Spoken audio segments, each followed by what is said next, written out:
नमस्कार दोस्तों, सृजन संवाद के नए एपिसोड में आपका स्वागत है। आज हमारे मेहमान हैं प्रोफेसर नवीन चंद्र लोहनी। प्रोफेसर नवीन चंद्र लोहनी हिंदी अध्यापन में पिछले 32 वर्षों से सक्रिय हैं।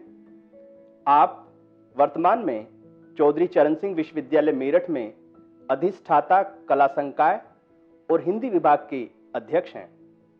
भारतीय सांस्कृतिक संबंध परिषद द्वारा आपको शंघाई अंतर्राष्ट्रीय अध्ययन विश्वविद्यालय SISU में ICCR चेयर और स्विट्जरलैंड के लोजान विश्वविद्यालय में गुरुदेव रविंद्रनाथ टैगोर चेयर पर विजिटिंग प्रोफेसर के रूप में नियुक्त किया गया था। स्विट्जरलैंड तथा चीन में नवीन चंद्र लोहनी ने हिंदी अध्यापन एवं सांस्कृतिक गतिविधियों को बढ़ावा दिया। उन्होंने सिसु में हिंदी के साथ संस्कृत अध्यापन भी किया। विद्यार्थियों और शंघाई में रह रहे भारतीयों के साथ अनुभव साझा कर उन्होंने चीन और भारत के सांस्कृतिक संबंधों में प्रगति और विकास के लिए लेखन कार्य किया। रेडियो और टेलीविजन वार्ताएं प्रस्तुत की। भारतीय कौंसलावास के साथ ही शंघाई में भारतीय समुदाय द्वारा स्थापित अनेक सांस्कृतिक संस्थाओं के कार्यक्रमों में निरंतर प्रतिभागिता की। भारत में अनेक समाचार पत्रों, पत्रिकाओं तथा मंचों व संगोष्ठियों में शंघाई में संपन्न हो रही गतिविधियों के बारे में हिंदी में लेखन किया। आपने चीन में हिंदी इन चाइना नामक समूह बनाकर और चीन में पहली हिंदी पत्रिका समन्वय हिंची का प्रकाशन किया, जो चीन में और भारत ही नहीं वैश्विक स्तर पर लोकप्रिय हुई। आप सिसु द्वारा प्रकाशित हिंदी चीनी अंग्रेजी शब्दकोश संपादन मंडल के सदस्य हैं। चीन के सियान, सियामेन, खुनमिंग, बीजिंग व शंघाई के विश्वविद्यालयों व संस्थाओं में वे शिक्षा, भारतीय संस्कृति, संबंधों व भाषा अध्ययन पर व्याख्यान देने गए हैं। प्रोफेसर नवीन चंद्र लोहनी के निर्देशन में हिंदी विभाग में 23 विद्यार्थियों ने PhD उपाधि प्राप्त की है और 95 से अधिक विद्यार्थी MPhil उपाधि प्राप्त कर चुके हैं। आप विदेश मंत्रालय द्वारा आयोजित विश्व हिंदी सम्मेलनों में न्यूयॉर्क, जोहानिसबर्ग, भोपाल तथा मॉरिशस में प्रतिभागी रहे हैं तथा Britain, Switzerland, Hungary, Spain, America, चीन, दक्षिण अफ्रीका सहित विश्व के अनेक देशों में संगोष्ठी कार्यशालाओं में प्रतिभागिता कर चुके हैं। Belgium, France, Austria, Spain, Australia, Malaysia, Indonesia सहित कई देशों की यात्राएं भी कर चुके हैं। आप सच्चिदानंद हीरानंद वात्स्यायन अज्ञे के साहित्य के आधिकारिक वक्ता हैं। प्रोफेसर लोहनी जनसंचार माध्यमों में सिद्धहस्त हैं और वे रेडियो, टेलीविजन और मुद्रित माध्यमों में निरंतर कार्य कर रहे हैं। चीन तथा स्विट्जरलैंड में भी उन्होंने इन माध्यमों का प्रयोग भारतीय शिक्षा, संस्कृति और भाषा के प्रचार में किया है। आप सोशल मीडिया, जनसंचार माध्यमों में भी लंबे समय से निरंतर सक्रिय हैं। आपने सामाजिक, सांस्कृतिक और शैक्षिक गतिविधियों के लिए अनेक संस्थाओं द्वारा सम्मानित, आपको पुरस्कृत भी किया गया है। आप चौधरी चरण सिंह विश्वविद्यालय में कुल सचिव, सांस्कृतिक समन्वयक, IQSAC, नोक समन्वयक, सहायक छात्र कल्याण अधिष्ठाता सहित कई महत्वपूर्ण पदों पर कार्य कर चुके हैं या कर रहे हैं। आपका इस पटल पर बहुत बहुत स्वागत है। धन्यवाद प्रोफेसर नवीन। जैसा कि हमने जाना, आप पिछले 3 दशकों से हिंदी भाषा और हिंदी साहित्य के शिक्षण प्रशिक्षण से जुड़े हुए हैं। देश दुनिया के कई विश्वविद्यालयों में आपने अध्यापन कार्य किया है। सबसे पहले हम आपके अध्यापक के रूप में आपका जो ये अनुभव रहा है, इसके बारे में जानना चाहेंगे। अध्यापन के कार्य में मुझे भारत में विशेषतः अगर मैं कहूँ उत्तराखंड और उत्तर प्रदेश में अध्यापन का अवसर मिला, लेकिन भारत के लगभग अधिकांश राज्यों के अधिकांश विश्वविद्यालयों में किसी न किसी रूप में हिंदी या भारतीय भाषाओं के संदर्भित कार्य करने के अवसर मिले। विदेशों में भी कई जगह ऐसा अवसर मिला, लेकिन मेरा सोचना यही है कि एक अध्यापक के तौर पर आजीवन आदमी सीखता रहता है और उसके अनुभव हर वर्ष जो नए विद्यार्थी जुड़ते हैं उनसे समृद्ध होता है।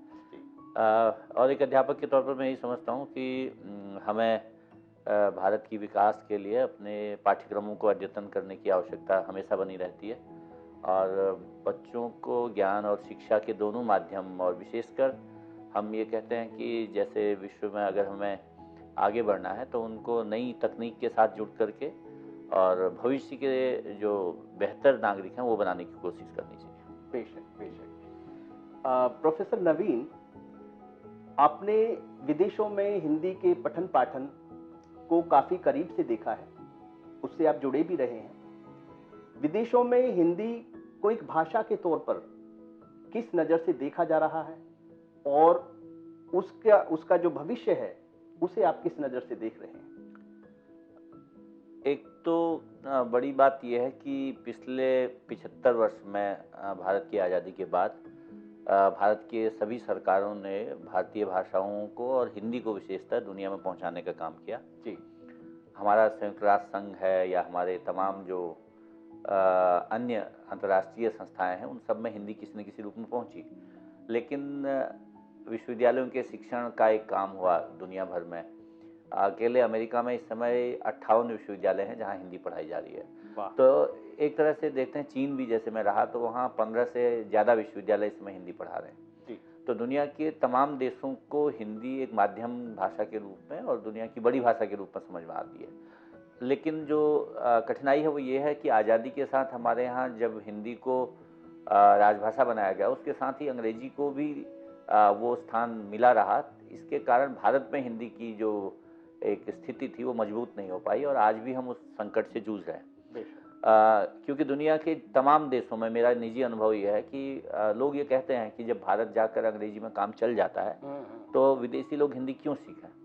और ये हमारा दक्षिण उत्तर पूर्व पश्चिम तमाम राज्यों में हिंदी के विस्तार और दुनिया के तमाम देशों में विस्तार के बावजूद एक आज भी ये सपना है कि हमारे देश में हिंदी शिक्षण माध्यम बन जाए, हिंदी रोजगार माध्यम बन जाए। और जब हिंदी भारत में शिक्षण माध्यम और रोजगार माध्यम बनेगी तो शायद दुनिया के लोगों में भी एक बड़ी स्वीकृति बनेगी। लेकिन शायद ही दुनिया का कोई देश होगा आज के दिन जहां पर हिंदी किसी न किसी रूप में पढ़ी या समझी नहीं जा रही होगी। कहीं विश्वविद्यालयों में, कहीं पर वो सांस्कृतिक संस्थाओं के माध्यम से, कहीं पर वो भारतीय प्रवासी नागरिकों के माध्यम से, कहीं पर वो टेलीविज़न रेडियो की तरह से, कहीं पर हमारे संचार माध्यमों में जिसमें तमाम तरह का सोशल मीडिया आजकल है व्यापक तौर पर हिंदी पहुंची है। और अभी प्रवासी भारतीय जो हैं उनमें भी अधिकांश देशों में लेखन भी हो रहा है। जैसे पहले मॉरिशस में, फिजी में, सूरीनाम में, गयाना में, ट्रिनिडाड में और बाद में हम देखते हैं ब्रिटेन में, अमेरिका में, कनाडा में या यूरोपियन देशों में और अब पूर्वी एशिया के देशों में, अफ्रीका में, ऑस्ट्रेलिया में, सभी जगह कुछ न कुछ हिंदी का पठन पाठन लेखन काम चल रहा है। जी, आपने बड़ी महत्वपूर्ण बात बताई कि सरकार के द्वारा तो हिंदी को विदेशों में प्रसारित करने के लिए तमाम योजनाओं पे काम किया ही जा रहा है और तमाम योजनाएं बनाई ही जा रही हैं। जो प्रवासी भारतीय हैं उनके द्वारा भी हिंदी में वहाँ सृजन कार्य जो किया जा रहा है और इस तरह से हिंदी को वैश्विक स्तर पर एक लोकप्रिय भाषा के रूप में स्थापित करने में प्रवासी भारतीय एक महत्वपूर्ण योगदान अदा कर रहे हैं। भाषा को संस्कृति का वाहक के रूप में भी जो है देखा जाता है जी। तो इस बारे में आपकी क्या राय है? देखिए, भाषा संस्कृति का ही एक वाहक रूप है जैसे आपने कहा, और दुनिया के तमाम देशों में भारतीय लोग जहाँ भी पहुँचे भारतीय तमाम भाषाओं के साथ पहुँचे और उस संस्कृति उस रूप में दुनिया के तमाम देशों में पहुँची। अभी जैसे मैंने चीन का जिक्र किया था तो आपको ये जान के ताज्जुब होगा और ये सूचना है भी भारत में वैसे कि कई भारतीय हिंदी फिल्में जितनी लोकप्रिय भारत में रही उससे ज़्यादा वो चीन में बिकी। पैसे के हिसाब से चीन में उनको ज़्यादा पैसा मिला क्योंकि बड़ी जनसंख्या है, महंगी टिकट पर बिकता था। और अनेक ऐसे फिल्में चीन का तो मैंने उदाहरण दिया, लेकिन अगर हम यूरोपीय देशों में कहें, रूस में, ब्रिटेन में या फिर हम अमेरिकन देशों में कहें, कनाडा की बात करें, वहाँ सब भी हिंदी फिल्में पहुँची। अब ये फिल्में पहुँची इसका मतलब हमारा सांस्कृतिक जगत पहुँचा और एक तरह से हमारा जीवन स्तर, हमारी रीति रिवाज, हमारी परंपराएं, हमारे वेशभूषाएं, हमारे तमाम तरह के संस्कार और हमारी तमाम विधाएं वहाँ पहुँची। तो भारत की सांस्कृतिक आवाजाही इस रूप में फिल्मों से भी हुई। फिल्मी मीडिया के अलावा टेलीविज़न से हुई, जो एक बड़ा माध्यम है आज के दिन, संचार माध्यम से हुई। लेकिन जो सबसे बड़ा व्यक्तित्व होता है वो निजी व्यक्ति का है, जो किसी देश में पहुंचता है। मैं अपने परिवारीजनों से भी कहता था जब हम विदेश में कहीं होते थे कि हम भारत के एम्बेसडर हैं। ये अगर आप अपने व्यवहार से, अपने आचरण से, अपने कार्यों से वहाँ के लोगों तक ये पहुँचाएंगे कि आप भारतीय हैं, किस रूप में विशिष्ट हैं, तो भारत की एक जो परंपरा है वो पहुँचती है। तो सांस्कृतिक आवाजाही के हिस्से में तो हमारे प्रवासियों की लगभग इस समय 3 करोड़ के आसपास की जनसंख्या बताई जाती है। और वो 3 करोड़ सभी हिंदी भाषी नहीं है, लेकिन वे भारतीय हैं। और भारतीय परंपरा या भारतीय संस्कृति को अंतर्राष्ट्रीय जगत पर पहुंचाने में उन सबका एक महत्वपूर्ण स्थान है। और उनकी तमाम भाषाओं में, जैसे मैं अभी जिक्र कर रहा था कि हिंदी का, लेकिन आप देखेंगे तमिल है, बंगला है, पंजाबी है, गुजराती है, उर्दू है, मराठी है, या असमी है, बंगाली है, तमाम भारतीय भाषाओं के विभाग आजकल दुनिया के तमाम विश्वविद्यालयों में काम कर रहे हैं। और वहाँ लोग भारतीय भाषाओं के रूप में उन भाषाओं को भी पढ़ रहे हैं, उनके साहित्यिक लेखन को भी पढ़ रहे हैं। और जो प्रवासी जिनका भी आपने जिक्र किया, वो भी सैकड़ों लोग हैं। जैसे मुझे ध्यान है इसी वर्ष में अगर मैं कहूँगा तो लगभग 100 से अधिक पुस्तकें विदेशी लेखकों द्वारा हिंदी में लिखी गई, जो किसी न किसी रूप में प्रकाशित हो रही हैं। कुछ तो वहाँ पर ऑनलाइन एडिशन के तौर पर हैं, कुछ वहाँ पर किताबों के तौर पर, पत्रिकाओं के तौर पर, और कुछ निजी संग्रह या निजी रचनाओं के तौर पर। तो लेखन हिंदी का भी पर्याप्त हो रहा है। तो भाषा के माध्यम से अगर जैसे विदेश में रहने वाले भारतीयों की बात अगर करें, उन्होंने अगर भारत के बारे में कुछ लिखा तो भारतीय परंपराओं के बारे में वहाँ जानकारी पहुँची, हमारे सांस्कृतिक जो विविधता है उसके बारे में जानकारी पहुँची। और आज भारत को लोग इसलिए भी अंतर्राष्ट्रीय स्तर पर एक बड़ा देश मानते हैं क्योंकि तमाम सांस्कृतिक विविधताओं को प्रस्तुत करने वाला, उनका आदर करने वाला हमारा देश है, जो दुनिया में एक अलग तरह की पहचान रखता है। जी जी जी। जो डिजिटल टेक्नोलॉजी है वो हमारी हिंदी भाषा के प्रचार प्रसार में एक अहम भूमिका अदा कर रही है। जी। जैसा अभी आपने बताया कि जो प्रवासी भारतीय हैं वो वहाँ सृजन भी कर रहे हैं हिंदी में, और पत्रिकाओं का प्रकाशन, ई बुक्स का प्रकाशन, ई पत्रिकाओं का प्रकाशन वगैरह भी कर रहे हैं। जी। तो तकनीक ने हमारी भाषा को, हिंदी भाषा के प्रचार प्रसार में किस तरह से सहायता प्रदान की है? जी जी। तकनीक का तो मैं एक तरह से ये कहूँगा कि जितना आजकल आप तकनीक सक्षम हैं उतने आप पढ़े लिखे हैं। मैं अपने विद्यार्थियों से कहता था एमए में जो पढ़ते हैं उनसे भी कि अगर आपको कंप्यूटर नहीं आता और आप तकनीक से भी नहीं हैं तो आप अनपढ़ हैं, क्योंकि भविष्य तकनीक का है। और हिंदी या भारतीय भाषाओं को दुनिया में पहुंचाने के लिए जो भी बड़ा माध्यम है आज वो तकनीक है, चाहे हम उसे डिजिटल दुनिया के हिसाब से देखते हैं और चाहे हम उसको सोशल मीडिया के हिसाब से देखें या फिल्म टेलीविजन के नए स्वरूप में देखते हैं, या जितना ओटीपी माध्यम आजकल चल रहा है वो सारा तकनीक के माध्यम से जा रहा है। लेकिन मैं शिक्षक हूँ तो उस नाते मैं ये जानता हूँ कि इस समय आपको दुनिया में एक बड़ा काम हुआ पिछले 2 साल में, पूरा शिक्षण कार्य का एक बड़ा हिस्सा ऑनलाइन सिस्टम में चल रहा है। मतलब आज भी मैंने 4 कक्षाएं की हैं ऑनलाइन शिक्षण से, और प्रतिदिन हम लोग एक तरह से डिजिटल माध्यम में बहुत सारा नॉलेज बैंक जिसे कहेंगे, ज्ञान का भंडार इकट्ठा कर रहे हैं, और वो तकनीक की वजह से ही हो पा रहा है। क्योंकि मैं खुद अपने विश्वविद्यालय में अनेक देशों से विद्वानों को, अनेक राज्यों, अनेक विश्वविद्यालयों से विद्वानों को सीधे अपने विद्यार्थियों से मिला पाता हूँ तकनीक के माध्यम से। जी। तो हिंदी के विकास में या भारतीय भाषाओं के विकास में या कहें दुनिया भर की भाषाओं के विकास में तकनीक का एक बड़ा योगदान है। लेकिन हम लोग भारत में चूंकि अभी तकनीक में बहुत सारा काम करना बाकी है।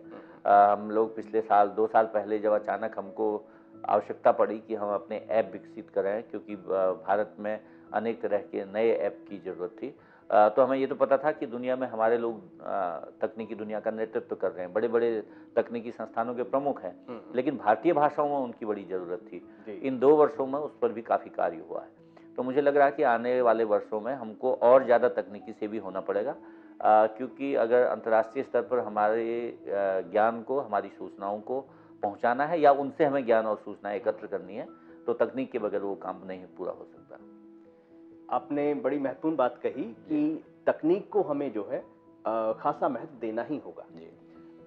प्रोफेसर नवीन, चीन में आपने एक आपका प्रवास रहा और चीनी समाज में हिंदी भाषा को लोकप्रिय बनाने में आपने काफी प्रयास जो है वो किए हैं। वहाँ एक समूह का गठन आपने किया और एक पत्रिका समन्वय हिंची का प्रकाशन भी आप कर रहे हैं। तो अपने इस अनुभव के बारे में भी हमारे दर्शकों को आप अपना अनुभव साझा कीजिए। जी जी। ये अनुभव मेरे लिए विशिष्ट है। मैं जब चीन गया या उससे पहले स्विट्जरलैंड गया, तो सामान्य कक्षा अध्यापन का काम जो अध्यापक के पास होता है, उसके अलावा मैंने सोचा कि कैसे हम इन और लोगों तक पहुँचें। जी। तो मैंने पहला प्रयास तो किया कि अपने ही विश्वविद्यालयों में लंच क्लास शुरू की। उसका मतलब था कि उस देश के लोग जो, चाहे वो ब्रिटेन के नहीं सॉरी स्विट्जरलैंड के थे या बाद में वो चीन के थे, वे नागरिक जो कक्षा में नहीं पढ़ते हैं लेकिन कुछ सीखना चाहते हैं हिंदी में, चाहे वो अभिवादन सीखना चाहते हैं, वो जी। कुछ सामान्य वाक्य सीखना चाहते हैं, कुछ जरूरी शब्द सीखना चाहते हैं। तो मैंने एक समूह बनाया चीन में भी और स्विट्जरलैंड में भी कि आप मेरे साथ आएँ और हिंदी में कुछ शब्द सीखें, क्योंकि जब आप भारत जाएंगे तो आपको वहाँ बस अड्डे पर, रेलवे स्टेशन पर, टैक्सी स्टैंड पर, एयरपोर्ट पर या किसी होटल में या कहीं पर आते जाते हुए कुछ जरूरी शब्द आवश्यकता पड़ेगी। आपको ताज्जुब लगेगा कि वो कक्षा इतनी बड़ी हो गई बाद में कि हमारे लिए वो जगह छोटी पड़ी, चाहे कहीं पर भी उसका काम शुरू किया। फिर हमने इसको एक भारतीय मॉडल के तौर पर शुरू किया कि भारतीय लोगों से केवल हिंदी में लिखवाया जाएगा। अब वो कई लोगों को कठिनाई थी, तो मैंने उनसे ये कहा कि ठीक है, आपको लिखना नहीं आता तो आप मुझसे सीखिए। तो मैंने ऑनलाइन, जैसे चीन में वीचैट एक माध्यम चलता है, उसमें एक समूह बनाया। उसमें अभी भी 250-300 लोग हैं, जिसमें आधे भारतीय नहीं है, बाहर के लोग हैं। और उन सबसे एक ही बात होती थी कि आपको इस समूह में रहना है और रहना है तो हिंदी में लिखना है। तो अब हिंदी में लिखना कठिन हो गया था, बोलना तो आसान था लोगों के लिए। तो उसके लिए फिर जब से एक ये स्पीच टू टेक्स्ट आया, तो उस माध्यम को हम लोगों ने कुछ लोगों को सिखाया, कुछ लोगों को फिर कहा कि वो कैसे कीबोर्ड के माध्यम से काम कर सकते हैं। ये समूह हमारा भारतीय संस्थाओं के साथ जुड़ करके सेमिनार हम लोगों ने की, वहाँ पर कुछ वहाँ पर कार्यक्रम किए साहित्यिक। लेकिन फिर ये लगा कि इसका एक प्रिंटेड माध्यम में हम पत्रिका निकालें। तो हमारे कॉन्सुलेट जनरल जो वहाँ के संघाई के थे और हमारे दूतावास में हमारे जो राजदूत थे, या बल्कि हमारी पत्रिका का जो पहला अंक है, जब बाद में हमारी माननीय मंत्री सुषमा स्वराज जी आई तो उन्होंने लोकार्पण किया, या हमने चीनी भारतीय शब्दकोश निकाला, चीनी, हिंदी, अंग्रेजी 3 भाषाओं में है वो। तो उसमें हमारे विश्वविद्यालय के साथी काम कर रहे थे, उनके साथ मैंने किया, वो भी हम लोगों ने भारतीय लोगों से परिचित कराया। तो ये मेरा अनुभव है कि चीन में रहते हुए विशेषकर, चूँकि हज़ारों लोग संघाई में रहते थे और चीन के अन्य शहरों में भी, तो मैंने एक जिद की कि आपको हिंदी में लिखना और मैंने हिंदी में ही बोलना है। और इसमें मेरा अनुभव ये है कि शायद ही कोई ऐसा व्यक्ति मिला, मतलब पूरे 2.5 साल के कार्यकाल में, जिसने कहा हो मुझे हिंदी समझ में नहीं आई।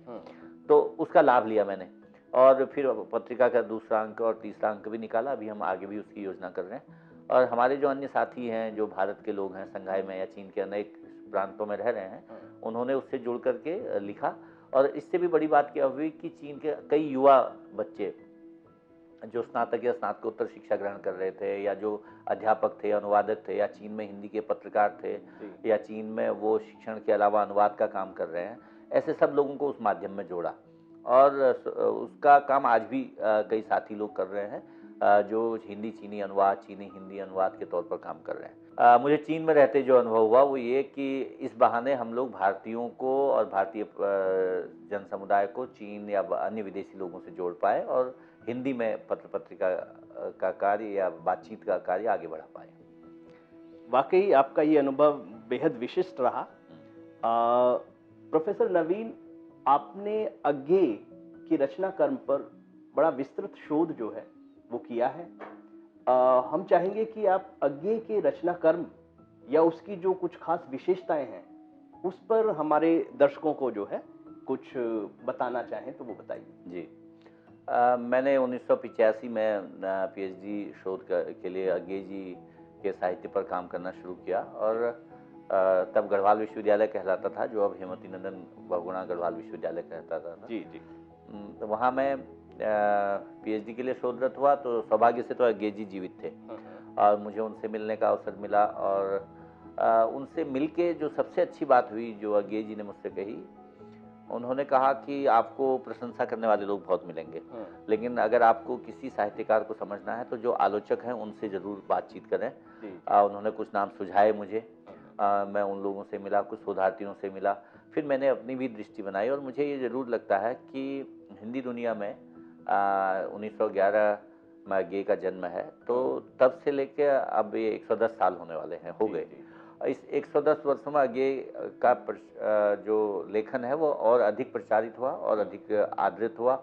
बल्कि मैंने देखा कि जब हम 100वां वर्ष मना रहे थे अज्ञे जी का 2011 में, तो वे लोग जो कभी अज्ञे के घनघोर आलोचक होते थे या कहलाए जाते थे, या उन्होंने आलोचना में अज्ञे को मुक्तिबोध के सामने रख के या प्रगतिवाद और बाकी विधाओं के हिस्से में अज्ञे के साथ या जनवाद और अज्ञे के व्यक्तिवाद पर या उनके अभिजात्यवाद पर कुछ बातें की थी। बाद में वो कहने लगे कि अज्ञे की कविताएं बहुत महत्वपूर्ण हैं और अज्ञे कवि ही नहीं थे, अगर हम कहें उपन्यास के हिस्से में या कहानी के हिस्से में, निबंध के हिस्से में, तमाम विधाओं में उन्होंने कार्य किया और एक महत्वपूर्ण लेखक के तौर पर अंतर्राष्ट्रीय ख्याति के लेखक। और क्योंकि उनकी जो विषय वस्तु थी वो भारतीयों के साथ साथ अंतर्राष्ट्रीय परिदृश्य को भी लेती थी, और चूंकि उनका ज्ञान हिंदी का ज्ञान विशेषतः, चूंकि वो विज्ञान के विद्यार्थी रहे, बावजूद उसके इतना संस्कृत ने तद्भव तत्सम शब्दावली उन्होंने प्रयुक्त की और एक तरह से हिंदी में अनेक ऐसे शब्द भी जोड़े जो अन्य भाषा परंपराओं से थे।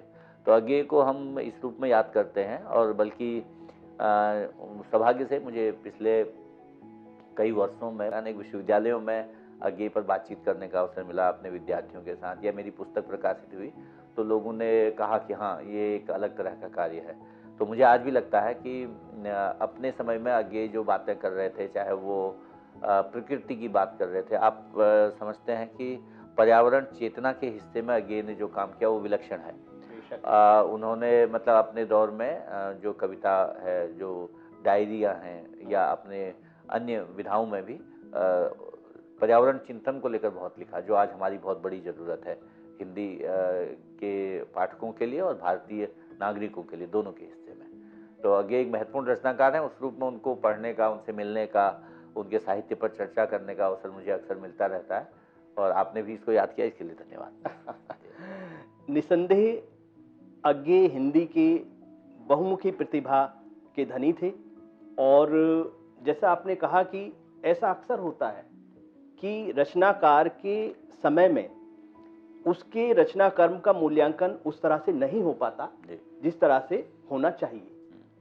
इसी संदर्भ में मैं आपसे ये जानना चाहूँगा, आप एक समीक्षक भी हैं, कि वर्तमान दौर के किन रचनाकारों को, किन कथाकारों को, कवियों को आप आज के वक्त में उल्लेखनीय मान रहे हैं? बहुत बड़ी संख्या हो जाएगी इस हिसाब से कहना। और सौभाग्य से मैं एक दौर में दूरदर्शन के लिए साहित्यिक कार्यक्रमों में जुड़ा हुआ था, और अधिकांश महत्वपूर्ण रचनाकारों से किसी न किसी बातचीत में या किसी कार्यक्रम विशेष में बातचीत करने का अवसर मिला। और उस दौर में भी मैं ये देखता था वे लोग कितने तैयारी के साथ, कितनी विनम्रता के साथ और कितनी सहजता के साथ कार्य कर रहे थे। भारतीय लेखन इसलिए भी महत्वपूर्ण हुआ कि हिंदी में हमारे यहाँ चाहे वो नई कविता आंदोलन से लेके नई कहानी या नाट्य के जो नए रूप आए, उन तब से लेके आज तक विधाओं में जो कार्य हुए थे वो आज हम संचार माध्यमों में उनको आते हुए देख रहे हैं।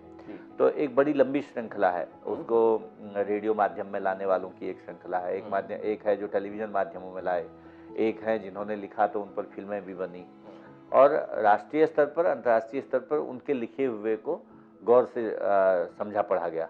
तो अगर आप मुझे संख्या बताने के लिए कहेंगे तो बहुत लंबी चौड़ी हो जाएगी, इसलिए मैं उससे बचना चाहता हूँ। कोई बात नहीं, कोई बात नहीं। प्रोफेसर नवीन, आप लंबे समय से गाजियाबाद में निवास कर रहे हैं। गाजियाबाद के साहित्यिक परिवेश को आप किस नजरिए से देखते हैं? मुझे तो गाजियाबाद और दिल्ली में कुछ अंतर नहीं लगता, बल्कि मैं मेरठ नौकरी करता हूं तो मुझे तो मेरठ दिल्ली के बीच में सब कुछ एक जैसा ही लगता है लगभग। लेकिन जब हम गाजियाबाद की बात करते हैं विशेष तौर पर, तो हमारे यहाँ कई महत्वपूर्ण रचनाकार हुए। उनमें जैसे अभी कुंवर बेचैन बहुत जल्दी में चले गए, उनको लंबे रहना था। आदरणीय सेरायातली हैं जी हैं, उनकी अभी स्वास्थ्य की स्थिति ठीक नहीं, हम उनकी लंबी उम्र की कामना करते हैं। और अनेक ऐसे रचनाकार जो दिल्ली में नौकरी तो करते हैं लेकिन वसुंधरा में, इंदिरापुरम में और आसपास के क्षेत्रों में रह रहे हैं। तो हजारों लोग हैं जो साहित्य रचना में और गीत में, लेखन में, मंच के रचनाओं में समादृत हैं। और उसी तरह से संपादन में पत्रकारिता से जुड़े हुए तमाम लोग हैं। तो गाजियाबाद का विशेष स्थान तो हो गया, क्योंकि इधर मैं ये देख रहा हूँ कि गाजियाबाद और आसपास के हमारे छोटे छोटे कस्बों में बहुत सारी साहित्यिक संस्थाएं हैं जो प्रतिदिन या प्रति सप्ताह कुछ न कुछ कार्यक्रम करती हैं। उससे हमारा एक विशेष स्थान बन भी रहा है। और गाजियाबाद के जो साहित्यकार हैं, एक तरह से वो चूंकि दिल्ली के ही हिस्से हैं, हम लोग मेट्रो सिटी के नागरिक मानते हैं अपने आप को, तो हमारे यहाँ जो लेखन है वो उतना ही प्रौढ़, उतना ही समृद्ध भी है। और मैं तो सबको शुभकामना करता हूँ कि कोरोना काल में सब सुखी रहें और हम फिर आगे उनसे अच्छी रचनाएं पाएं। शुक्रिया शुक्रिया। प्रोफेसर नवीन, जो हमारे विश्वविद्यालयों के हिंदी विभाग हैं और महाविद्यालयों के हिंदी विभाग हैं, वहाँ आप हिंदी के शिक्षकों और हिंदी के विद्यार्थियों, हिंदी साहित्य के विद्यार्थियों के बीच जो आपका माहौल और परिवेश चल रहा है, उसको कितना उपयोगी और महत्वपूर्ण मानते हैं? भाषा विभागों में हिंदी को लेकर के एक तो ये समझना पड़ेगा आज के दिन कि तमाम जो हमारे महाविद्यालय हैं या विश्वविद्यालय हैं, उनमें शिक्षकों की कमी हो गई है। वो हिंदी की भी है, अन्य विषयों की भी। एक दौर में हम लोग ये सुनते थे, या जब हम लोग पढ़ रहे थे तो ये देखा जाता था कि विशेषज्ञ प्राध्यापक या विशेषज्ञ लोग मिलते थे, क्योंकि अध्यापकों की संख्या ठीक ठाक थी और हर एक क्षेत्र में अलग अलग विशेषज्ञता संपन्न लोग मिल जाते थे। आजकल ये कमी है। ये मैं खाली ये नहीं कहूँगा उत्तर प्रदेश में है, ये पूरे भारत की स्थिति है एक तरीके से। और कुछ ही विश्वविद्यालय जो केंद्रीय विश्वविद्यालय हैं, जहाँ पर शिक्षकों की नियुक्ति पर्याप्त मात्रा में हो पा रही है, उनको छोड़ दें तो अधिकांश विश्वविद्यालयों में शिक्षकों की भारी कमी है। तो इस ओर तो ध्यान देना पड़ेगा अगर हमें हिंदी के लेखन को और अधिक व्यापक तौर पर पाठक तक पहुंचाना है या विद्यार्थी को उससे जोड़ना है। दूसरी बात है हिंदी के माध्यम में रोजगार के आने की, जिसकी मैंने शुरुआत भी की थी, क्योंकि जब जब आप किसी भाषा को या किसी भी माध्यम को रोजगार में जोड़ते हैं तो वो अधिक प्रबलता से स्वीकृत होता है। तो हिंदी में आज के दिन ये तो है कि हिंदी पढ़ के लोग शिक्षक बनते हैं, पत्रकार बनते हैं, अनुवादक बन सकते हैं, टेलीविजन फिल्म मीडिया में काम कर सकते हैं। ये हिंदी को हिंदी में पढ़ने की बात हो रही है। लेकिन अभी हम समाज विज्ञानों को और या जो जितने हमारे विज्ञान के विषय हैं, तकनीकी के विषय हैं, कानून के विषय हैं, प्रबंधन के हैं, चिकित्सा के हैं, उन सबको अपनी भाषा में नहीं पढ़ पा रहे हैं। जबकि दुनिया के अधिकांश देशों में ये हो रहा है कि वे अपनी भाषा में इन सब चीज़ों को पढ़ा पा रहे हैं। जैसे मैं उदाहरण चीन का इसलिए दूंगा क्योंकि चीन हमसे बड़ी जनसंख्या वाला और बड़े भूभाग वाला देश है। बावजूद उसके उन्होंने अपनी भाषा में ये सारी चीज़ें लाई, उनकी तकनीक की, उनके प्रबंधन की, चिकित्सा की, उनके कानून की, या उनके विज्ञान और समाज विज्ञान की जो पढ़ाई है वो उनकी भाषा में होती है। यद्यपि अब उन्होंने कई अन्य भाषाओं में या अंग्रेजी में भी उसका विकास किया है, लेकिन मूलतः बड़े विश्वविद्यालय उनके अपनी भाषा में पढ़ा रहे हैं। तो हिंदी इस रूप में समझा जाता है कि हिंदी विभाग तो अलग समझ में आता है। जी, आपने एक बड़ी कमी की तरफ जो है आपका इशारा किया है कि आज भी जो विज्ञान विषय हैं या तकनीकी विषय हैं, उनको हम अपनी भाषा में, हिंदी में जो है उनको नहीं पढ़ पा रहे हैं। उस तरह की विषय वस्तु, इस तरह की जो पुस्तकें हमें उपलब्ध नहीं हो पा रही हैं, ये वाकई थोड़ा सा जो है निराश करने वाली बात है और इस दिशा में काम किए जाने की जरूरत है। जी। इन दिनों आप क्या लिख रहे हैं? सौभाग्य से मैंने 2-3 रचनाओं पर इधर काम किया। एक उपन्यास पूरा होने को है, अभी आपने जिक्र भी किया था उसको। मैंने चीन में रहते हुए वो शुरू किया था और ये शीर्षक उसका चूँकि कुछ भिन्न तरह का है, ऑनलाइन सोसाइटी। चूँकि देश विदेश में तमाम तरह भारतीय समाज और विदेशी समाज कैसे रह रहा है उस पर वो है। और इधर एक कहानी संग्रह लगभग पिछले 30 वर्षों में मैंने कहानियाँ लिखी, तो वो कई पत्र पत्रिकाओं में प्रकाशित हुई, लेकिन समय के साथ में उनमें बहुत सारी कहानियों को खुद ही रिजेक्ट करता रहा, या उन रचनाओं को। तो अब उनमें से कुछ संपादित करके 15 कहानियों का एक संग्रह मेरा आने वाला है। और लगभग मैं करीब 25-30 साल, और भी कहूँ 35 साल से शायद कुछ छोटी बड़ी कविताएं लिखता था। मैं क्योंकि अपना आलोचक खुद हूँ, तो कई बार मुझे ये लगता है कि मैंने जो लिखा वो उतना स्तरीय नहीं है, उतना एतबार नहीं है, इसलिए उसमें भी थोड़ा सा शायद सुधार करूँगा। तो देर सवेरे कविता संग्रह भी आएगा। तो ये कोशिश है। आपके उपन्यास, जी। ऑनलाइन सोसाइटी, कहानी संग्रह और कविता संग्रह के लिए बहुत बहुत शुभकामनाएं। धन्यवाद सर। आध्यात्मिक सृजन की जो ये पहल है, साक्षात्कार श्रृंखला है, इसको आप किस नज़र से देखते हैं? देखिए, साहित्य के लिए दुनिया में हर जगह जगह होनी चाहिए, चाहे वो दिल में है चाहे वो घर में है। चूँकि मैं तो हिंदी का अध्यापक हूँ, इसलिए मुझे अपने कमरे के हर कोने में और अपने बिस्तर तक में किताबों की आवश्यकता रहती है। तो मैं तो ये कहूँगा, जहाँ भी साहित्य पहुँचे दुनिया में, जिस माध्यम से पहुँचे, उनका सम्मान होना चाहिए। पहले हमारे दूरदर्शन और आकाशवाणी या जो हमारे सरकारी माध्यम थे, वहाँ पर साहित्य को काफ़ी जगह मिल रही थी। धीरे धीरे वो कम हुई है। मैं तो वहाँ भी चाहता हूँ कि ये बढ़े, लेकिन हमारा आध्यात्मिक सृजन इस क्षेत्र में कार्य कर रहा है, मैं उनको बधाई देता हूँ। और आप सबको बधाई देता हूँ कि आपने साहित्यिक विधाओं पर या साहित्यिक व्यक्तित्वों पर ये बातचीत के क्रम आरंभ किए हैं। इस बहाने हिंदी लेखन या भारतीय भाषाओं के लेखन पर ये चर्चा का एक क्रम जारी रहेगा और हम लोग इससे जुड़े रहेंगे। आप हमारे स्टूडियो में आए, आपका बहुत बहुत धन्यवाद। जी, नमस्कार दोस्तों, आपका भी बहुत बहुत शुक्रिया।